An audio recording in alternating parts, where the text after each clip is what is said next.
आज मी हे दोन पानी मागणीपत्र महाराष्ट्राचे महामहिम राज्यपाल यांना माझ्या वतीने व राज्यातील जनतेच्या वतीने पाठवले आहे। या मागणीपत्राचा आशय असा आहे, राज्यामध्ये स्वतःहून बलात्कार करून घेणाऱ्याची नावे, फोटो व असल्यास व्हिडिओ चित्रीकरण जाहीर करावे व यांच्यावर पोलीस कारवाई करावी। राज्यामध्ये दोन प्रकारचे बलात्कार आहेत, एक स्वतःहून करून घेतलेला बलात्कार व दुसरा जबरदस्ती केलेला बलात्कार।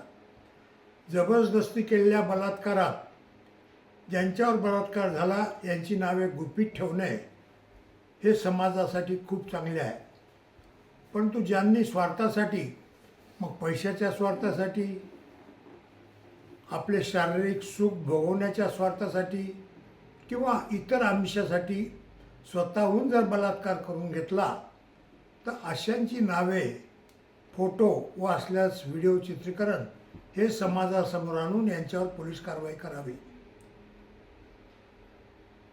स्वतःहून करून घेतलेल्या बलात्कारामुळे व हे बलात्कार जनतेसमोर न आल्यामुळे, महाराष्ट्रासमोर न आल्यामुळे ह्या महिला अनेक प्रकारे अनेक ठिकाणी जातात।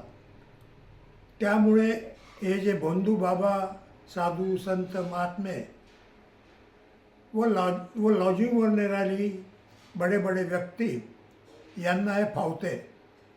तर अशा प्रकरणामध्ये माननीय राज्यपाल महोदयांनी राज्याला निर्देश द्यावे की स्वतःहून बलात्कार करून घेणाऱ्या महिलांची नावे समाजासमोर आणावीत, त्यांचे फोटो असल्यास चित्रीकरण हे जाहीर करावे व यांच्यावर पोलीस केसेस करावे,